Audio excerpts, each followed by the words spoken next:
Welcome back to the Schmidt Show. I'm Mike Schmidt, former Multnomah County District Attorney, father of a future fencing superstar.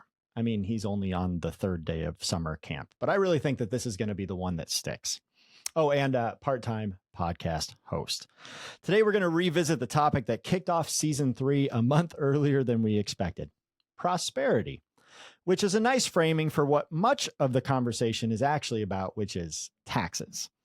In some ways, it's natural, predictable even, that when affordability is ever present in our minds, the choice to order out or cook in for dinner, comparison shopping at grocery stores for deals, hunting for the gas station with the lowest prices, it's just natural that tax policy is also going to dominate the conversation. The question of who gets to frame that debate, though, is still very much being wrestled over. Big businesses looking to return more value to shareholders, small businesses trying to weather international tempests caused by our insane tariff policy, and individual earners wondering why their tax obligation is bigger than the billionaire in the White House when they're only making $40,000 a year. Or from the state's perspective, the revenue forecast projecting a down or flat revenue, while inflation keeps driving up our labor and material costs, leading to structural budget deficits. The framing matters. Today, I get to talk to a leader from an organization dedicated to providing good information that policymakers can use, and to framing these issues from the point of view of Oregon's most vulnerable. Juan Ordoñez, Communications Director of the Oregon Center for Public Policy, will be joining me. He's got a problem with how the Prosperity Council's report is being sold. In a recent piece for the Oregon Capital Chronicle, he called it a bait and switch, a document that raises the alarm about middle-class Oregonians paying too much in taxes, then turns around and recommends tax cuts that are mostly benefiting the wealthy and corporations, reinstating a tax break for investors making over $1 million a year, weakening the estate tax, and broader-based revenue sources. So today we're going to pressure test both sides of what the OCPP, the Oregon Center for Public Policy, are arguing and agree with in this report, and where do they part ways? And if the governor had handed this assignment to Juan Carlos and his team instead of a room full of business leaders, what would Oregon's prosperity plan actually look like? Juan Carlos Ordoñez, welcome to the show. Let's get into it.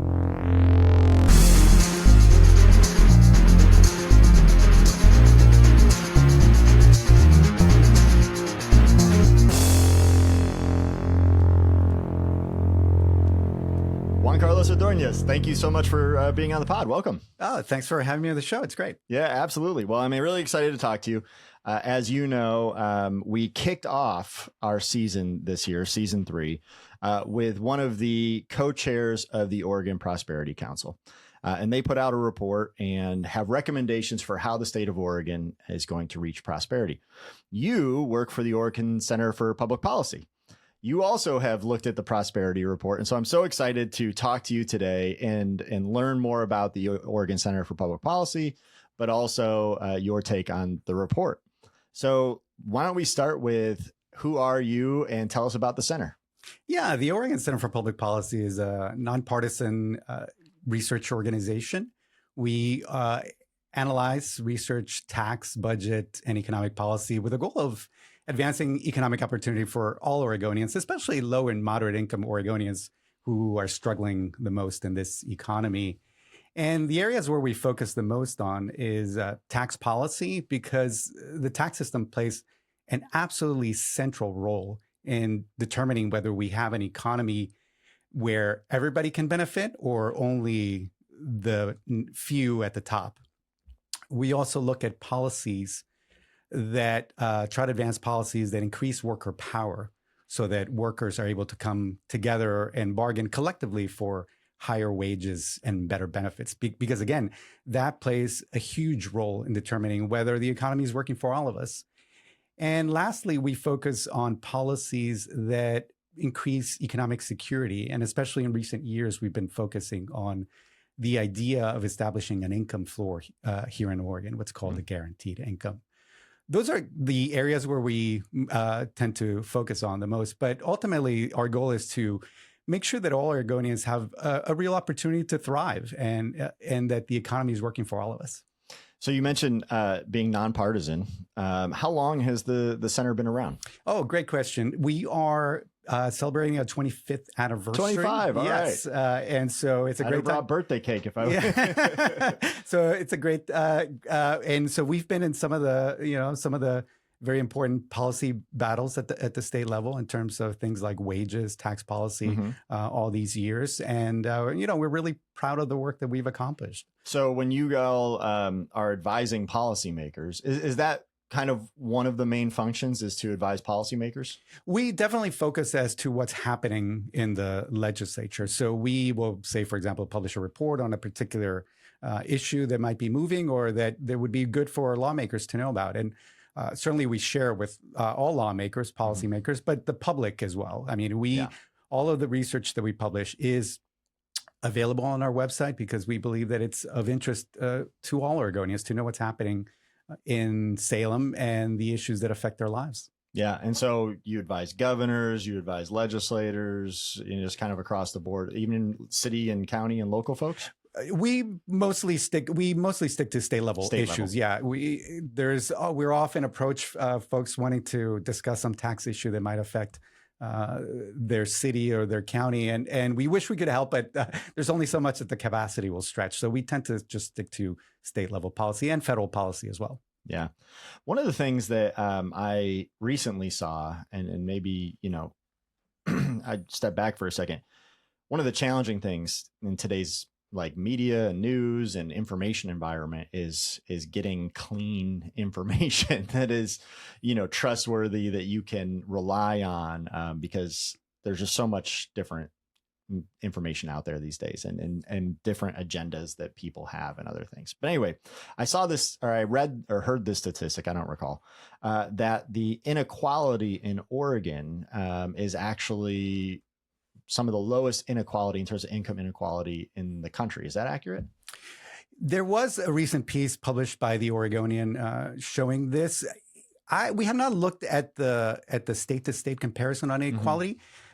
I will say that analysis makes sense, even though I can't say for sure that it's correct. But it sort of makes sense because of some of the things that Oregon is doing and doing well. So that said, even if inequality in Oregon is lower than in most other places, it's still extreme. Yeah. It's still through the roof. It's just that everywhere else, it's even worse. Even worse. And this sort of gets to, I think, some of the things that we're going to talk about, that issue, income inequality, wealth inequality, that is the main economic challenge that we face, both nationally and at the state level.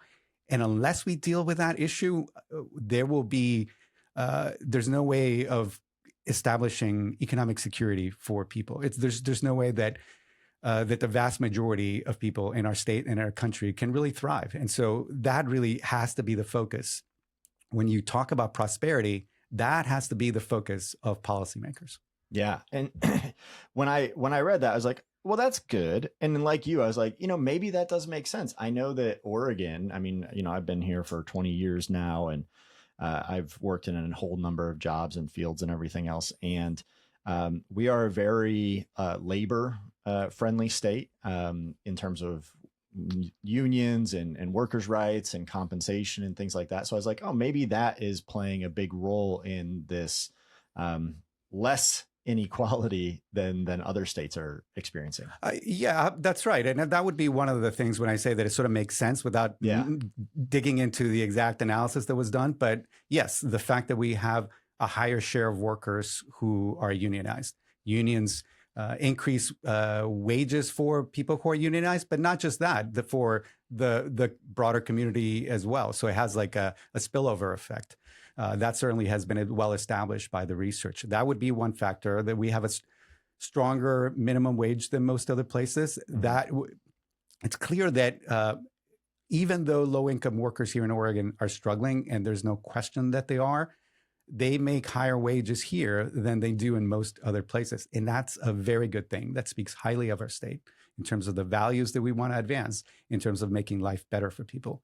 That we have somewhat, and again, this will be probably a topic of conversation, but our tax system in terms of its progressivity, and I should say Oregon does not have ultimately, when you look at all state and local taxes added up together, we have a slightly regressive tax system, but nevertheless, it's less regressive than most other places. We're less bad than most other places, if you will. We're less bad. We're less bad. and so I think that would probably be another factor that I would cite. Yeah, well, and that makes sense to me. I mean, we don't have a sales tax. And, nationally, most states do. And it, obviously it's clear that a sales tax is a very regressive tax, that the people have the least choice in how much money, a percent of their income they have to spend on just the basics, are going to pay more sales tax as a percent of their income than, higher earners. So clearly a regressive thing. So that's maybe a positive for us. It's absolutely a positive. Yeah. I mean, in this, the personal income tax is our main source of revenue for the Oregon General Fund, what people call the state budget. And it is, because it is an income tax, you can make it progressive. That's one of the great things about about an income tax, that you can ask proportionally more of the rich than of the poor. And that's huge in terms of both just having a tax system that works well for the whole state, for the community. That's the good news. The bad news is that our personal income tax system is only mildly progressive. There's not a lot of room separating those in the moderate income folks to well-off folks. So it's progressive, but it's mildly progressive, and so that's one of the areas where we would want to work on. Well, I want to start getting us to the report, the Prosperity Council report that I had Curtis Robinhold, one of the co-chairs, on here to discuss in our first episode of the season, and I'm so happy that you're here to give a different viewpoint and perspective, because I think it can be hard for people who have a day job, right, and they're not reading a 400-page report to really know what they take away from this and what's important to them from this report and what's not. But before we jump right into the report, some of the recommendations, I want to get your take on those things. I want to step back a little bit to what I would term the vibes, or what maybe others would term as the business climate in Oregon, because I think a lot of, even the fact that the report was asked for by the governor was instigated by this idea that maybe the business climate in Oregon is not good or not healthy. I mean, do you feel like that's where this is coming out of? Absolutely. The big corporate lobby in Oregon has been pounding the table for years, but especially in the most recent period, about Oregon's business climate. And I think that is a big part of what drove both the creation of what was initially the Prosperity Roadmap, issued by the governor's office, and that subsequently led to the Prosperity Council. And so that idea of Oregon has a bad business climate is what's been driving a lot of this. And the reality is that this whole notion of business climate, for one, it's a very incoherent concept. It's a made-up concept by lobbyists. I think that's the main thing that people need to understand, by corporate lobbyists.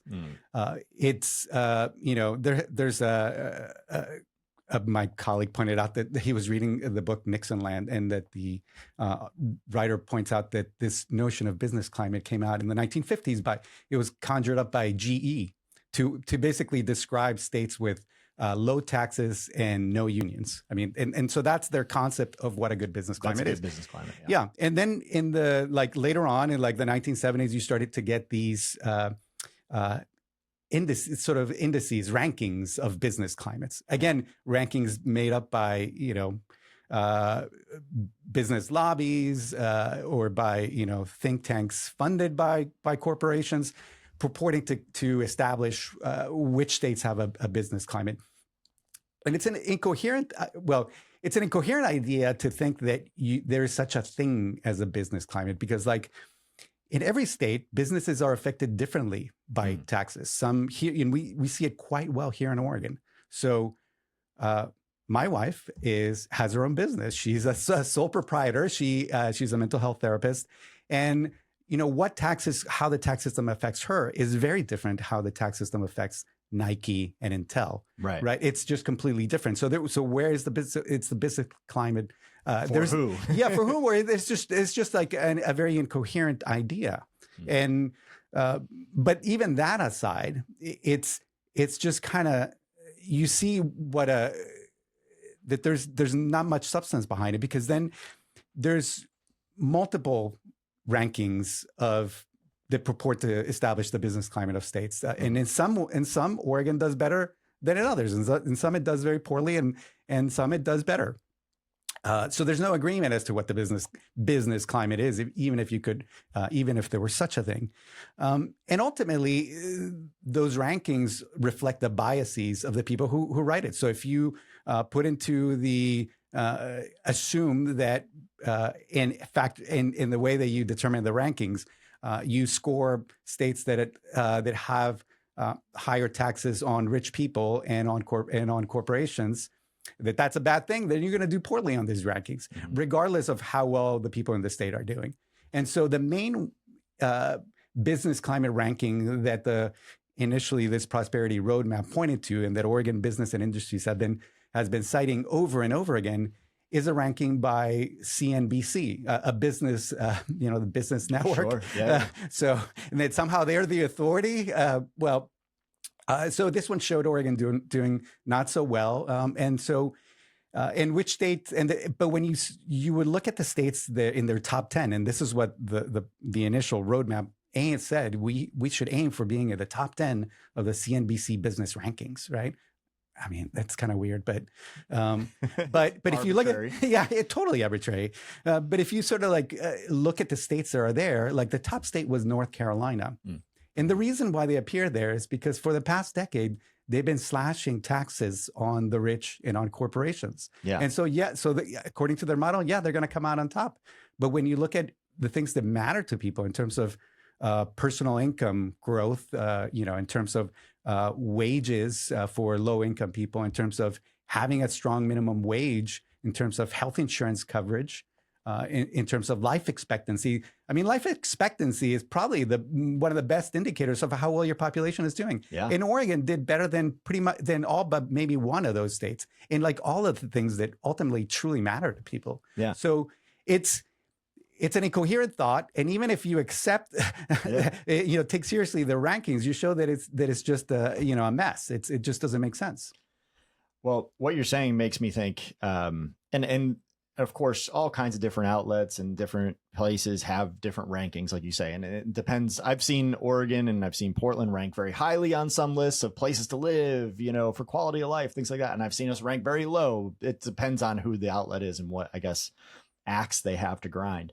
But is there a useful concept in ranking states for whatever purpose? I mean, in terms of whether businesses should be here or quality of life or things, is that a useful exercise, or is that just kind of, I don't know, maybe it leads to incentives and outcomes? So, for example, CNBC puts out a ranking and they say, well, here's how we're going to measure this. And states suddenly, like Oregon, have a goal of being in the top 10. We're going to change policy to fit a ranking. I mean, that seems like a dangerous game to play. It can be a very dangerous thing. I mean, I think that there's things to learn when you see how states are doing and sort of try to figure out why and what's working well. I mean, I guess it ultimately depends on what your values are and what you're aiming for. If the goal is to improve the quality of life for the people in the state, then these rankings would send you in the opposite direction. And that's really the problem and danger with these of taking them seriously, because ultimately they become a race to the bottom. And that's really what they boil down to, that if we just cut taxes on corporations and on the rich, somehow we are winning the race. Well, no, I mean, the reality is that is not, if this is a competition, this is not a game you want to play, much less win, because you end up, and it was interesting that Curtis Robinhold, when he spoke with you a few weeks ago, all of a sudden, he says, and I shouldn't say that because I don't know where he came from and if he had accepted this CNBC business rankings. But it was interesting that he said, we don't want to look at North Carolina. We don't want to look at Texas. Oh, but these were the states were in the top 10. Why are we all of a sudden not looking at them? Well, I think it goes again because it's completely arbitrary, the comparisons. And after we and others pointed out how dumb the results were in terms of sort of like who you're putting out as a model for us to emulate, I think that then the narrative started shifting. Oh, well, we're going to look at these other states. And so I think that the focus should be not, yes, let's learn from what may work in other states, but in terms of the things that really matter, like, are we increasing life expectancy for people? Are people more economically secure? Are families thriving? Can they afford healthcare? What's the health insurance coverage like? Is college affordable? Is childcare accessible? The things that really matter to families. Those are important to analyze and see what's working. In terms of tax rates, that's just a race to the bottom. Yeah. Yeah. It's, we've talked on this program with some other guests about programs like Preschool for All, for example, which is here in Multnomah County, and gives people preschool access for their kids. I put my kids, through preschool and had to pay for that. And it's expensive, like very expensive. You're talking about, up to maybe sometimes in excess of $2,000 per child per, month, $24,000 a year. It's incredibly, out of reach for some families. And that means that people might not enter the workforce or get out of the workforce or, hopefully lean on other family members and grandparents and things if they have that privilege to have folks. And it's been frustrating to me. The conversation around Preschool for All has been, oh, this is, people are leaving our state, they're leaving our county, they're leaving this place, instead of embracing it as a competitive advantage to, positively advertise to people across the country. Man, where you want to raise a family is Portland, Oregon, because they're going to help you get through preschool, which is going to allow you to, take that job, do the thing that you want to pursue your thing, because the childcare portion is going to be taken care of. And I think so much of the framing that I'm hearing today, this business climate framing, is focused on one side of the scale in terms of, oh, well, the tax and the negative in this, when, where we invest our dollars is just as important for establishing, hey, this is the environment that you're in and you get these things, like you should come here. But I don't see us or our leaders leaning into that competitive advantage narrative. I couldn't agree more. I think that one of the things that's most disappointing about this whole Prosperity Council is just that rather than focusing on that issue, and we do think that what one of the goals should be for the state is to make Oregon the best place to raise a family and to and a place to live, to have a high quality of life. That is not only great for the population of a state, for the people who live here, that is going to make a real difference in their lives, but also for businesses. If you want to start a business, if you want to, like where you live and when you grow your business, making it the best place to raise a family would be a great goal. And certainly having universal preschool should be one of those goals. And it's interesting that if you sort of look into the detail of the Prosperity Council's recommendations, they point out very clearly that one of the things that businesses are saying is that they're having a hard time finding workers because of the problem of childcare. But that finding is nowhere to be found reflected in the recommendations. Yeah. Yeah. Well, let's dive into the report. So we've kind of been talking a little bit about the general background, the whole business climate idea that has led to needing a report, needing an analysis. One of the things that I want to talk about is this concept of, investability, that Oregon is a place where people don't want to make investments. But before we get kind of into the critical analysis, were there things in the report that you're like, you know what? Yeah, I can agree with that, or that makes sense to me, or maybe I would have pushed a little harder on this. I mean, what did you see good in the report, if anything? Well, I was glad to see their acknowledgement of the importance of childcare. I think in terms of the specific recommendations, there's a recommendation that Oregon should invest more in higher education. Mm-hmm. I think that definitely is a worthy goal. Again, having a highly educated workforce is one of the best things that we can do for the state's economy, not only in addition for the benefits that it brings to the people that you're gonna, the people of the state. So we definitely support that. The only quibble is the sort of weird way in which the goal was stated, and that like it's something like strategically align Oregon's higher ed funding to Washington and California. I mean, it's sort of like strategically aligned. I mean, so does that mean that if Washington and California reduce higher ed funding, we're going to do it as well? I don't know why we would phrase it that way, but if they had just said increase funding, yes, let's do it. We sign us up. That I think is the most interesting proposal that was in there. There were a number of recommendations, some of them which it's not our policy area, let others sort of comment on those. I would put some of those in that bucket. Some that sound reason to have a reasonable discussion about some of those proposals. For example, this idea of establishing, changing Business Oregon, the sort of the economic development agency of this arm of the state, into some new structure. Apparently, some businesses feel that it's not working well. That's a reasonable conversation to have for sure. I do think that, again, some of the, when you look at the fine print, it does raise some questions. For example, they make it very clear that that the board of that entity is only going to be staffed by business leaders and innovators or something like that. I think workers should have a voice into economic development policy in the state. That there's academics who may have some interesting ideas. So I think that there should be, it should reflect a broader constituency. It should reflect more who we are as Oregonians, not just clearly business community has a lot to say and useful insights into economic development, but they're not they're not the only ones who care about or have ideas about it. So. So again, I think there's some policies. Then again, there was one about like, reducing regulations by 20%.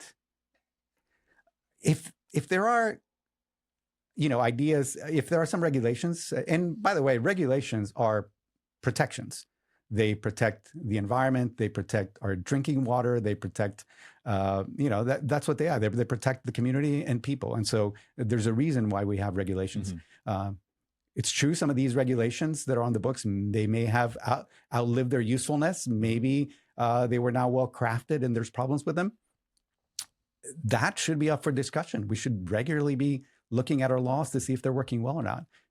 But simply saying, we're going to cut them by 20%. It sounds kind of doji, like kind of Elon Musk coming in and say, we're going to slash it by, $3 trillion, whatever it was that he said. Well, for example, I just saw a video that the mayor of New York City, Zoran Mamdani, just put out, and he's talking about reducing regulations. And the regulations that he's pinpointing is the state of New York requires a registration to sell ice cream. The city of New York requires another one to sell ice cream. For example, he's like, we don't need two regulations that are kind of doing the same thing, maybe slightly different. And now you've got to register here, you got to register there.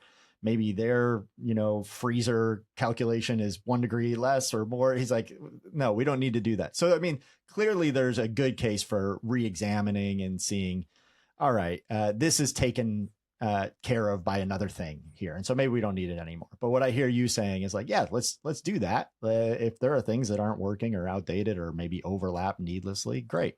But pinning an arbitrary, like 1 out of 5 regulations must go seems not a goal. It's completely arbitrary to say, 20%. Why not 25 or why not 2%? I mean, it's just like there's no rhyme or reason for that. And so that's problematic. But in terms of just the general idea of like, we should look at our regulations. Are they working well for our state or not? Are they creating unnecessary roadblocks, whatever? Of course, that's completely reasonable. And there should be a discussion on that. Just put forward the specifics of what's not working well, and then you think it's not working well, and then let the legislative process take effect. Well, now I want to dive into the things that you found problematic in the report, or that you didn't agree with. You recently wrote an article talking about the bait and switch argument, the sleight of hand of this report. And so I want you to get into that, but let's start with something you've already brought up, which is the composition of the folks who wrote this report. You mentioned just a second ago, we're talking about who should lead Business Oregon. It should be a broader diversity of, workers, consumers, other people who bring expertise, academics, and business, of course. That was not the composition of the folks who wrote this report.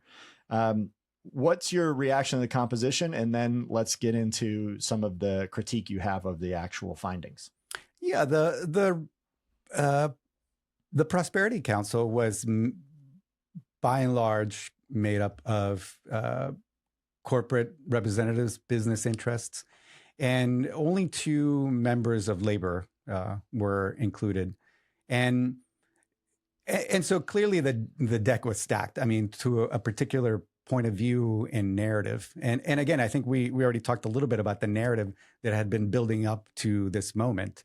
And so I think that was already in some ways baked in. So the recommendations that came out were absolutely no surprise because of what had transpired before in the lead up to this and who was included in those who put out the report. And interestingly, in the area that definitely we can weigh in the most, the tax recommendations, the 2 labor folks did not agree with, they dissented from this portion of it because it is clearly very one-sided based on the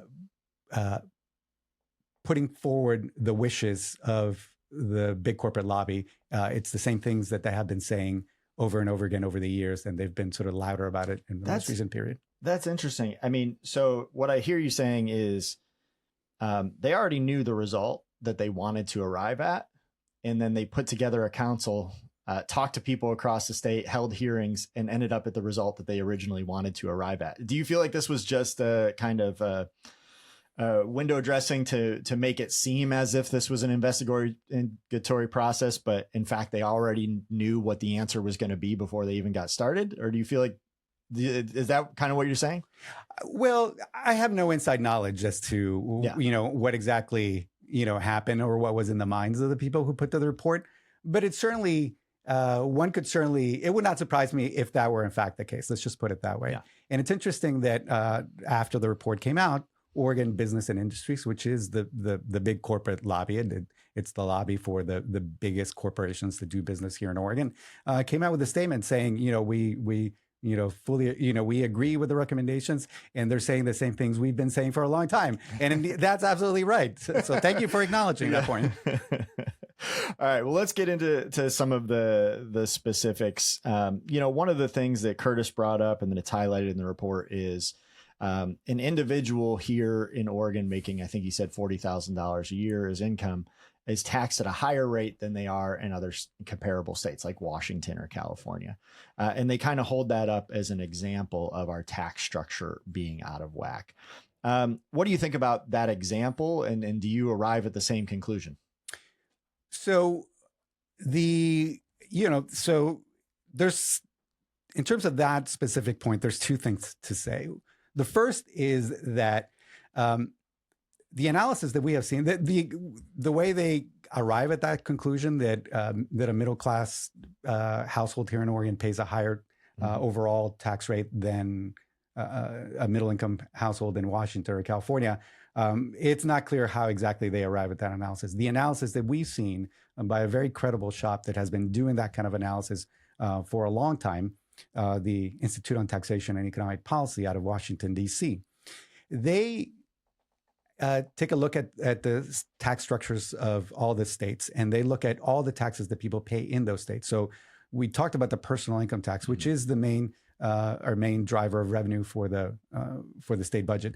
But that's not the only tax that we pay here. There's other state taxes, local taxes, for example, property taxes, excise taxes, which are like taxes on gasoline or whatever. So they add up all the state and local taxes and figure out what's the overall effective tax rate. So they do that for Oregon, and they do that for all the other states. And when you look at that analysis, a middle income household in Oregon pays a lower effective tax rate than their counterparts in Washington and California. In Washington, they don't have a personal income tax, Right. but they have a sales tax, and they have other taxes that are quite regressive. Regressive meaning they hit low and middle income people harder than those at the top.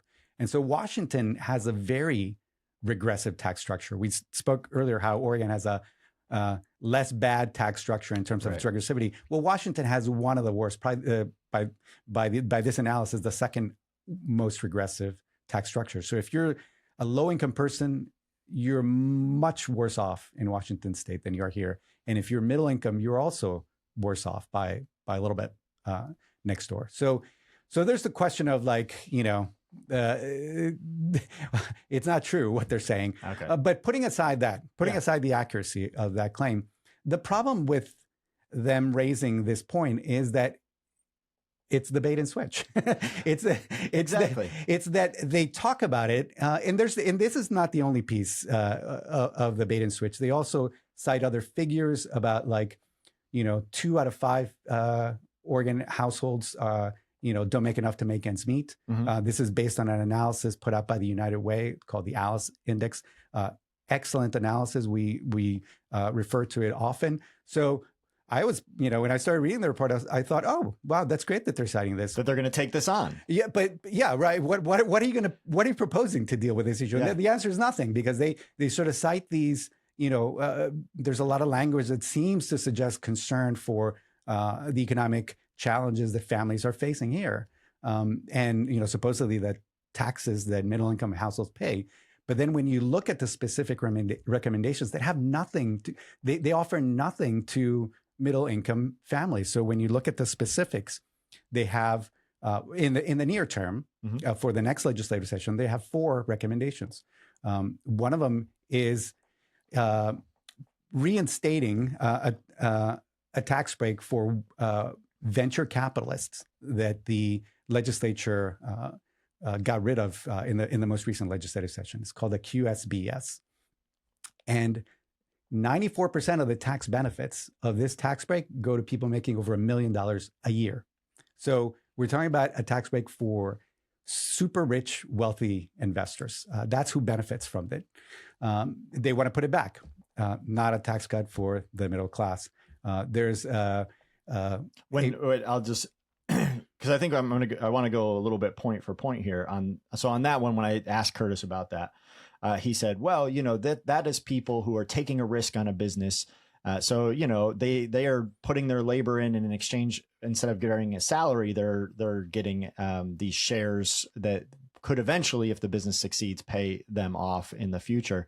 And it was more, I think the example he was thinking of and explaining in his mind was more like if you and I were like, hey, I got a business idea, let's do a startup, and we're not going to make any money for a little while, but we're going to have shares of this business that we're going to split. And someday if we make money, boy, you and I will be great.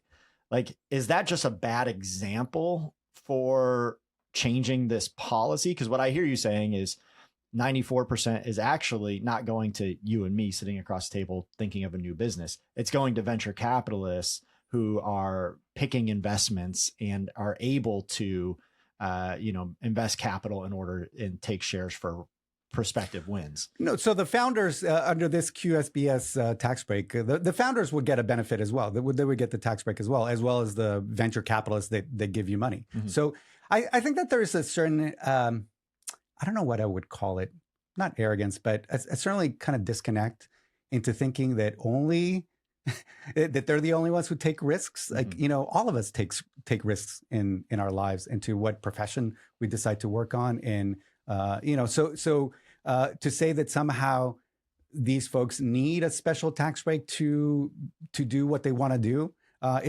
there's clearly, I think it's privileging a certain group of people over others. And the reality is that they are already privileged, because the QSBS is a tax break for capital gains. And at the federal level, capital gains are already massively favoring, right, in terms of their tax rates. Like, mm-hmm. And that's the reason why, a working, someone who earns a wage, who earns a paycheck, often ends up paying a higher overall tax rate than a wealthy investor, because capital gains pay a much lower tax rate.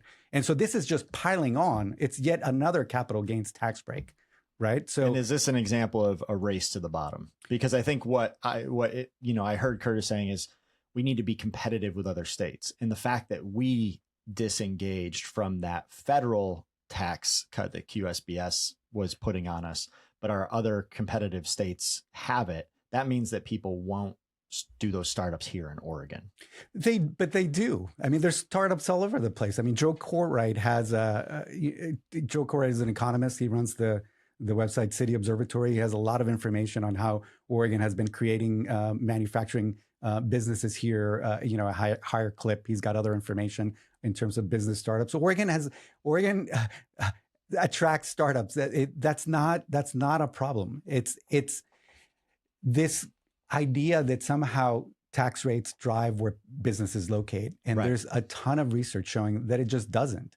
That's not what ultimately matters for where you start a business. It's where your customers might be. It's where your family lives, your family connections, your networks. And so we can get, and the reality is that these investors will still get huge tax breaks at the federal level, because Oregon got rid of, it kind of gets a little complicated, but this is not a tax break that anyone in Oregon said, let's do it. It's a federal tax break that has been in the books, and it was established at the federal level, and it was expanded a year ago by the big Trump tax and budget bill. It made it even more costly. Oregon connects automatically to the federal tax code in many ways, and so when that big federal tax bill got enacted, Oregon again automatically connected to that even more costly QSBS tax break. No one in Oregon said, let's do that. Let's see if that's a good idea. Let's debate it. No, it automatically became part of our tax code because the legislature can always say, no, thanks, we're going to depart, but they have to take affirmative action to disconnect. And so they didn't do that until the most recent session when they finally disconnected from it. I want to get you back on, because I took us down this path. I want to get you back onto the bait and switch. Sure. So we were talking about, the report says, hey, we've got to look out for low income and middle income people. Here's an example. And now here's the 4 tax policies that we're proposing in the short term. So we talked about the QSBS, but I want you to keep. Yeah. Another one is weakening the Oregon estate tax. And that is the only tax that we have here in Oregon that applies to the wealthiest folks. That goes to the wealth. So it's and so only 5% of all estates pay this, and it's really aimed. It's one of the most progressive forms of taxation that we have here in Oregon. This would weaken that important revenue source for schools and other basic services. So again, not anything aimed at the middle class. Would only benefit possibly the richest, the wealthiest 5% of households. Do we worry about wealth flight? I mean, the example that was given in that interview was, well, wealthy people just leave. They go to Arizona so that they can avoid our estate tax. Do we end up losing anyway because they're leaving, or is that overblown?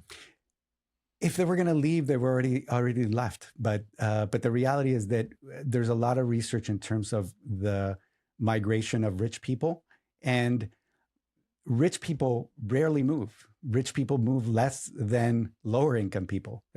Most of the people who move are young and lower income. They move at much higher rates.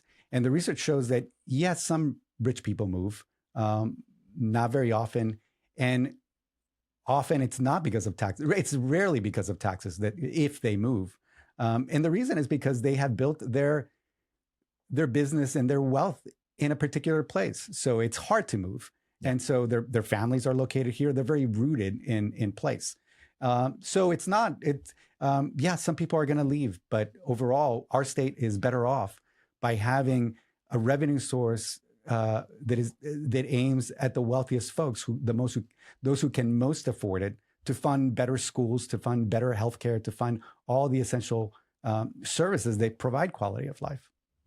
So continuing on, we've touched on the estate tax, the QSBS. What other bait and switch things did you see in there? Well, there were the other two pieces were the corporate a weakening. I should say the language was a little more vague on this as to whether it's actual weakening, but certainly changing the corporate activities tax again. But that's aimed at corporations, not middle class households. The other one is expanding a research and development tax credit for corporations. Again, not something aimed at the middle class. So in their near-term priorities, nothing for the middle class. And then they also propose establishing a task force to do comprehensive tax reform, to sort of look comprehensively at our tax system. And there's nothing wrong with that. I mean, I do think that we should periodically look at our tax system to see what's working and what's not. But the main thing that they propose for that is something that has come up in your podcast before, I think with John Isaacs. He's talked about basically, and I think he said this, but certainly this is what's in the recommendations of the Prosperity Council, lowering personal income tax rates. Paired with, they won't say the words, they call it a broad-based tax, but what they're talking about is establishing a sales tax. A sales tax. Yeah. And so as we discussed before, sales tax is very regressive. It hits low and moderate income people much higher than, much harder than it does those at the top. And so what it amounts to is basically a tax shift from those at the top to those who make less. Yeah. Yeah. If I was going to characterize the argument that I thought was being made around the Prosperity Council, so they lift up the middle income folks and the lower income folks and say, hey, we can do better for them. And there's a lot of nice language in the report that says, prosperity means prosperity for everybody and that all boats rise and all this. I guess what I would imagine if they were sitting here and saying, well, this is how we see that, is it almost goes back to business climate, right? Our competitiveness. If people won't come here and locate businesses here, or if businesses are leaving, then we're going to have less revenue at the state, less income tax, less workers, getting good jobs here. And so, yes, we are focusing on the middle income people because we're going to incentivize more investment. Two questions on that. One, do you think that these proposals incentivize more investment? Does this make us a more competitive, attractive state to invest? And two, even if it does, is that really going to lift all boats? Is that really going to impact the $40,000 a year earner? No and no. Okay, yeah, unpack that. So in terms of is it going to make our state grow more? We're going to go up. Where our economy is going to. No, the reality is. So let me step back. Oregon, when you look at the long run, and we published a report recently on this, from 1997, and that's when the data series begins. So that's why it's 1997 to 2024. Oregon's economy has grown faster than most other states. And we had been growing even faster. If you looked at if the cutoff point were like around 2020, 21, we would be like, in the top handful of states in terms of economic growth, in terms of personal income growth, in terms of productivity growth. Oregon, over the long haul, has done extremely well, even though we have a quote unquote bad business climate. Again, I would recommend the work of Joe Courtwright. He's also published a lot of information on just how well Oregon has done compared to other states and a lot of these economic metrics. So, and so even though the business community complains about Oregon's personal income tax rates and other things about our tax structure, Oregon has done extremely well over the long haul. But what ultimately they don't say it, but when you look at the recommendations and what's really behind it is this idea that if we just cut taxes on rich people and on corporations, prosperity will flow broadly. And this is the same old story we've been hearing for over 4 decades. of trickle down economics or neoliberalism or whatever you want to call it. The idea that if only we cut taxes on the rich and corporations, we'll all be better off. But the record is very clear by now that incomes for Oregonians, and this is not just the case in Oregon, this is all across the country, wages have been stagnant. Wages and income have been stagnant over all these decades, and all the income gains have been flowing to those at the top. Yeah. And there is a clear connection between tax policy. It's not the only driver, but it's clear that tax policy and all the tax cuts, especially at the federal level, have a lot to do with how it is that economic inequality has gotten so out of whack. There was a story I saw recently that now the wealth inequality has surpassed levels of, by one analysis, the levels of the Gilded Age, the days of Rockefeller and so on. So that's how bad it has gotten. We momentarily had a trillionaire in place. So that is the product of this idea that we just cut taxes on the rich, we reduce regulations, we decimate unions, and somehow we're better off. No, the reality is that it has gotten us into a situation where economic inequality is out of control, and it's completely interconnected. The economic insecurity, we talked about how 2 out of 5 Oregon families doesn't make enough to make ends meet.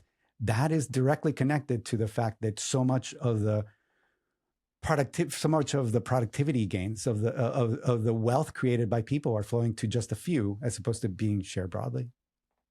Let's take a pause there.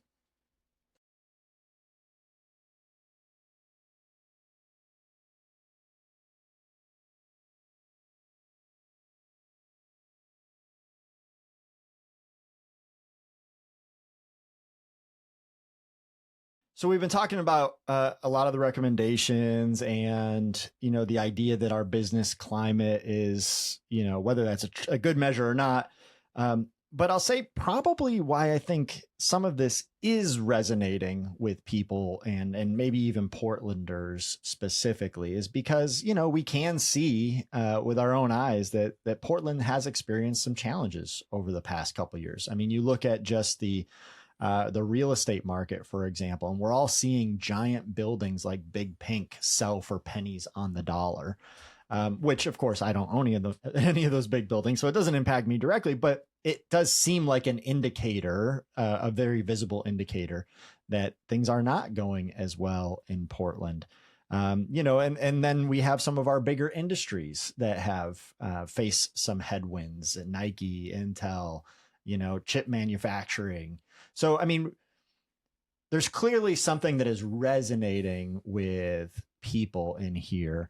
What's your analysis of that, and whether or not this actually addresses any of that, or if it should? Yeah. So as we were discussing before, I was going over some of the information before that. When you look at the long run, Oregon's economy has done extremely well compared to other states. Now, if you look at the near term, there's no question that our economy has faced some bumps for sure. So there's still positive data to be found in that in terms of our, for example, personal income growth we're still doing better than in the national economy. And if you're going to look at maybe just one measure, like the income that flows to people, that is a pretty good measure. But nevertheless, and there's others, again, that one can point to. But nevertheless, I think it's important to recognize that, yes, we have faced Oregon has faced some challenges in the near term. What's unfortunate is that the business community and the Prosperity Council don't really probe into the reasons for why. They come up with these excuses of our business climate and so on that have no real substance to them, instead of looking at the data as to what the real drivers of the economic weakness is. Okay. And it's pretty clear. Oregon is one of the most trade-dependent states of any in the nation. And I have a friend, she owns a winery. And when all these tariffs got rolled out nationally, I mean, and then our trade, I think a significant portion of her wine went to Canada, right? And then all the Canadian back and forth and tariffs and everything hit, and she was hit hard. And wine is a huge industry here in Oregon. So that's just an example on top of my mind. But that's actually one example that I wanted to bring up, because the Oregon Wine Board just put out a press release this month, early July. It said, quote, Oregon wine exports, which had historically been growing steadily, decreased by 29%, driven by a near total loss of access to the Canadian market. There you go.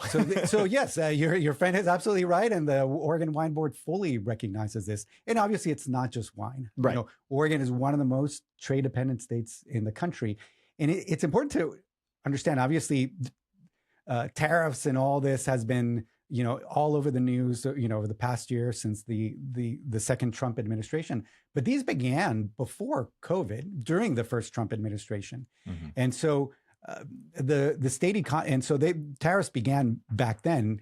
And so the Oregon state economists said, when they were testifying before the legislature in the report that they gave to the legislature, the state was handily outpacing the national economy before tariffs began, and then quickly downshifted the pace of growth by about 2.5 percentage points by mid-2019. So tariff policy has obviously hit Oregon harder, has hit the entire country, but Oregon more than most places. So yeah, why is our economy not doing as well as it was before? Part of the reason is trade policy. Another big factor in why our economy is not as robust is because our two biggest private sector employees, you already mentioned them, Nike and Intel, have been laying off thousands of people. Yeah. And they've been doing that for a few years now. And these, not only we looked at the figures, like in the past couple of years, they account for like something like 30% of all large layoffs in the state. So that's big. Yeah. Not only that, those layoffs at these big employers have a huge spillover effect into the community. So these, when you lay off these workers, they're no longer, you may not, the suppliers that are supplying your company, you're maybe not buying as much from them, or those workers who are laid off are no longer, frequenting the coffee shop or the restaurant or whatever. So it has a huge spillover effect. According to Intel, I mean, these are their figures, that for every one job they create, 13 jobs are created in the community. Wow. That's their figure. But another analysis shows that in the manufacturing sector, which is what Intel is, and that for every job lost in a manufacturing business, 7.5 jobs are lost in the community. So again, we've seen thousands of jobs lost in Nike and Intel. And so it's having a huge spillover effect in the community. And the thing to understand, and this is good, sort of goes back to the whole issue of taxes, is that the reason why Nike and Intel are laying off people is because of the business decisions that they made. Mm-hmm. There were clearly some missteps there. Intel missed some of the AI chip growth, all that aspect of it. They were left behind to a significant extent. Maybe they're catching up now, but at the very least, they missed the boat on that one. And in terms of Intel, in terms of Nike, they apparently, according to the reporting of the Oregonian, they made also some serious business missteps in terms of how they would retail to the customer and whatnot. So the record is very clear as to the reasons why these companies haven't done well. Not the progressive policies of Oregon that helps, wages and labor and things like that. Not at all. And most certainly not tax policy, because both of these companies derive huge advantages from Oregon's tax system. Yeah. That is absolutely clear. They, because of a change that was done a couple of decades ago, their corporate income tax contributions, absolutely plummeted. They pay very little. Yeah. They get huge property tax breaks. At least Intel does. It's one of the biggest recipients of property tax breaks, and they pay no sales taxes here, which sales taxes tend to be like 30%, a third of the taxes that businesses normally pay. So they pay none here, whereas they would somewhere else. So they derive huge tax advantages from Oregon's tax structure. So much so that in 2012, Nike somehow strong-armed Governor Kitzhaber to rush legislation to lock in the tax structure for them for 30 years, I think it was. So they liked it so much that they were going to make absolutely sure that it was not changed for them, only them. But then Intel came in and said, we want the same deal, and they got the same deal. No other two companies got the deal, only those two. And so it's clear that they like the tax structure that we have. Taxes have nothing to do with their economic woes. And so I get it. And these facts are very inconvenient for the business lobby. So, and it's not obviously not just Intel. I mean, for for manufacturers, for exporters, that's the tax structure that they enjoy as well. So, yeah, that's that. I mean, those are two of the key drivers. Obviously, the Portland, as you probably know better than most, got hit pretty hard during the pandemic, and that obviously has affected, business here in the community. But again, an external factor that has nothing to do really with policies here. Yeah. So to your point, it's like, okay, maybe we are identifying some of the headwinds and or the fact that we're experiencing challenges, but the cure that's being prescribed has nothing to do with the cause of our challenges. If tariffs and those policies, and then just business decisions made by some of our biggest employers are causing some of the things that people are seeing right now and the challenges that we're facing, lowering the QSBS or the estate tax or some of these other recommendations are not going to change or get at the underlying causes of what we are facing. Oh, absolutely. Again, as Oregon Business and Industry said, it's the same thing they've been arguing for years. That's what they're still pushing for. It has nothing to do with it. It won't help the state and in fact, it'll have a cost to Oregonians in either reduce funding for essential services like schools and healthcare and whatnot, or if they get their way, it means a tax shift where low and middle income Oregonians will be paying more, so to offset the loss of taxes collected from the most well-off and corporations.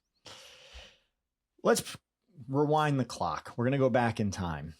Instead of Governor Kotek putting together this prosperity council, she calls you, Juan Carlos, and says, hey, I need a prosperity report. What does the vision for the Oregon Center of Public Policy, what would that prosperity vision look like for Oregon? What do we need to do to truly be a prosperous state? So we would, as we were discussing before, I think that setting some goals around making Oregon the best place to raise a family, the best place to start a business. I mean, those things are worthy goals that would really improve the quality of life for our people. And it wouldn't be just beneficial for businesses, although I think that it would happen, but it would be, I mean, that's the place where you want to live. And so I think some of the top things that might fall into that would be significant investments in education, from early education, which has a huge payoff. So preschool, I mean, I think setting the goal, and this is something that Governor Kotek didn't mention at some point, setting up a commission to study universal preschool throughout Oregon. I think that's definitely a worthy goal. But all the way through higher ed and through apprenticeship. Not everybody can or needs to go to college to do well and thrive. So having a strong apprenticeship program, but it's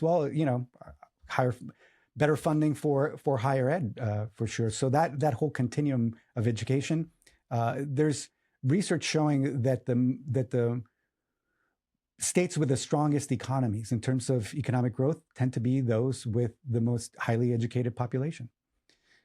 It's also a workforce issue, and for preschool, so that a parent preschool is very expensive, so it keeps at least one parent from being able to join the workforce. So that would be part of it. But even going earlier than that, childcare is prohibitively expensive for many families, such that it prevents families from earning.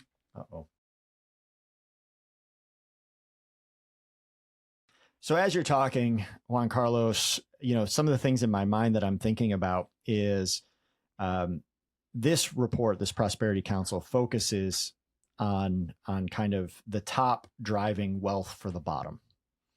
And what I hear you saying is, instead of that, why don't we focus on the bottom, on the people that have to do the work. Let's become at a competitive advantage to our sister states. If people are looking at lists of places to make investments, let's get on the list where it says this is the best place to raise a family. This is the best place to get an educated workforce. This is the best place for health of your labor force to be taken care of. Let's attract businesses by investing in the base instead of trying to attract some smaller businesses and investment and hope that those benefits trickle down to the rest of us. Is that kind of the vision of the Oregon Center of Public Policy in terms of a progressive prosperity vision? Yeah, rather than having a race to the bottom, we should be having a race to the top, if you want to use an analogy of competition.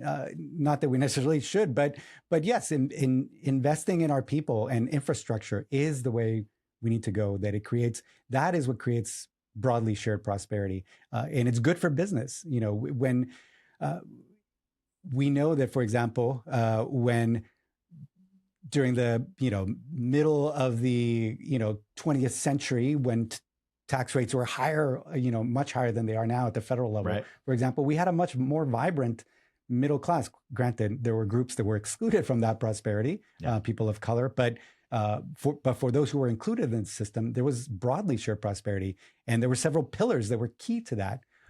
A strongly progressive tax system was part of it. Big investments in the public sector.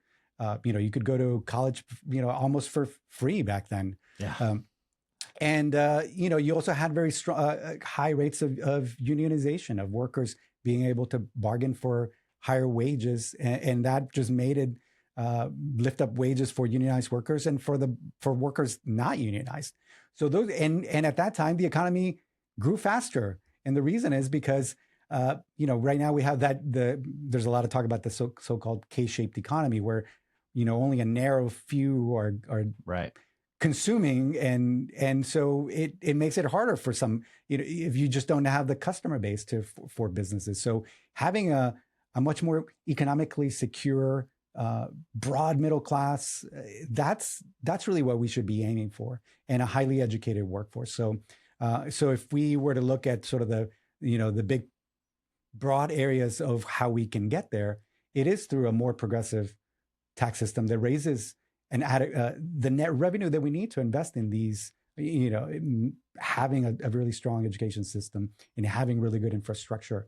Another pillar would be making it so that workers are able to come together and bargain collectively, or at least work together to push for higher wages and benefits. That has become very difficult under the current federal labor law system. But there's steps that the state can take. And establishing an income floor beneath which no one can fall, so that there's like at least a minimum level of a safety net that will catch you when you fall in hard times. So that's kind of like roughly the outline that we would suggest. But obviously, you need to, for some of these investments, you need to find a way to pay for them. So we would look to especially corporations to contribute more, the rich as well. And the fact is that corporations have been playing games with the tax system for a very long time, shifting profits earned here in the US, shifting them abroad, and using all kinds of tricks to do that. We need to address that, for example. We should be talking about raising the corporate income tax rate, not more tax breaks for corporations. And I would also suggest a policy that I think is long overdue is that, we have this debate with the big business lobby. They say corporations are paying too much. We say, no, they actually are paying not very much. Right.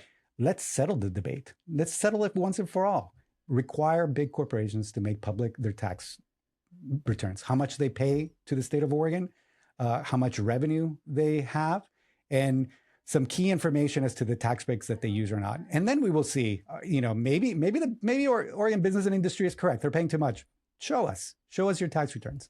And we can settle could a state do that? Could Oregon say, we're going to pass that law? Yeah. It's a transparency law in the state of Oregon. You have to show us your tax returns. Oregon can do it. They can require corporations to make it public. And this is a trend that's taking place more so internationally. There's some information at the federal level that's disclosed.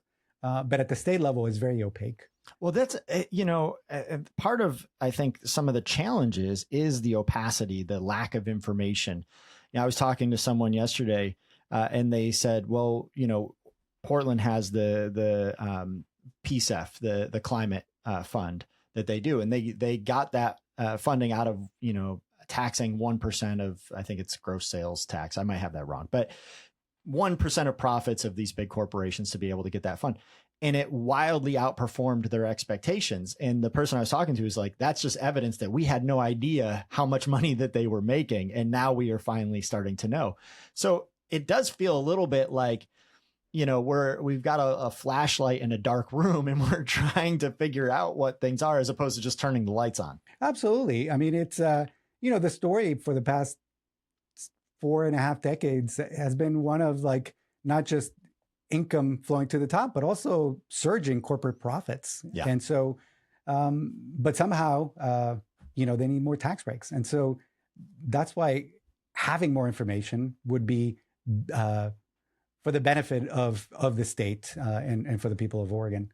And as well, and also, honestly, to bring some balance to, to see, because of this game of shifting profits abroad, it's a game that only the big corporations can play, the That's big right. multinational corporations. And it puts local businesses at a disadvantage. Yeah, absolutely. So this is also good for a lot of local businesses to have clarity as to what our tax system is doing and what it isn't doing. Yeah, I mean, I think one of the things that a lot of Portlanders, myself included, probably everybody, just loves our small business community. It's so diverse. We have so many great businesses, food and everything else.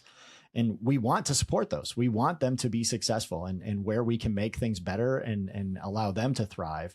I think that's a goal and a value of a lot of people in this community. Yeah. And a lot of them will thrive by having a healthy workforce, a workforce that's not stressed because they're scraping by with very low incomes. So having quality public services is good for business as well. It's good for the employers themselves. A lot of them, some of them probably don't have health insurance, and so right. For them to have health insurance, for them to not be, a lot of people would say, I would, have said, I would start a business, but I stay at my job because I have health coverage. And so, strong public structures are of benefit to business. I mean, you can't have a functioning economy without a strong, vibrant public sector, or you can have an economy that doesn't run very well. But I heard someone say this the other day, and it just resonated with me so much. They're like, imagine a world where your healthcare is not predicated on your employment status or which employer you're choosing to work for. What would you do? What job would you pursue? Which industry, which thing would you go after for income if healthcare was not a factor? And I was like, that's so true. I mean, we would make different decisions if healthcare was out of the equation. But because we have this system that says, oh no, your healthcare is dependent on this job and you're going to, it changes our economy. Absolutely. I mean, I think that a lot more people would be entrepreneurs. That's right. Take a risk if they don't have to know that their family's going to go without health insurance. 100%. All right. Well, I want to wrap us up. Is there anything else that I didn't hit you on this report that you wanted to make sure you get in? And then we're going to talk a little bit about where people can find the Oregon Center for Public Policy. I think that the biggest failing of the Prosperity Council is that they've just been barking up the wrong tree rather than focusing on the things that really would make our state prosperous for everybody, not just for the relative few. And that really should be the focus. We need to address income inequality and economic insecurity. And that's what I would hope from a body that calls itself the Prosperity Council. So let's hope that there's a Prosperity Council number 2 and 2.0. 2.0. Yeah, there we go. Well, maybe you can lead the next one. So tell us a little bit about where people can find the Oregon Center for Public Policy. How can people connect with you, learn more? Yeah, so all of the research that we publish and all the commentaries are available on our website, ocpp.org. We welcome questions, suggestions. We also have a podcast, syndicated radio show podcast that has been alive for 4 or 5 years, I want to say. Nice. I've lost track of time. But you can find that on all your, it's called Policy for the People. And you can find it on all the podcast feeds. Awesome. Well, Juan Carlos, thank you so much for coming in and talking to us today. Well, it's great. Thank you so much for having me, Mike.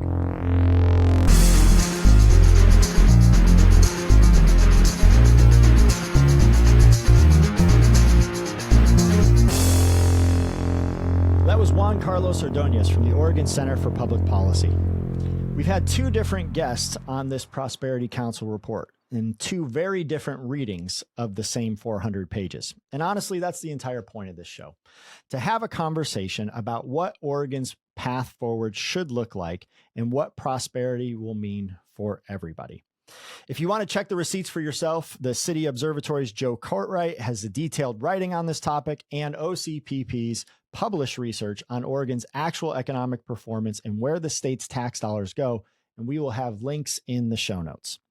Whether you're more persuaded by Curtis's competitiveness case or Juan Carlos's fairness case, I hope that this got you thinking harder about what prosperity actually means and who it is for.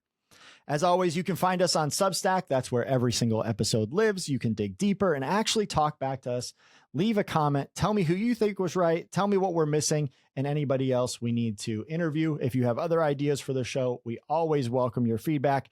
Please subscribe, follow wherever you get your podcasts, and we will see you next time.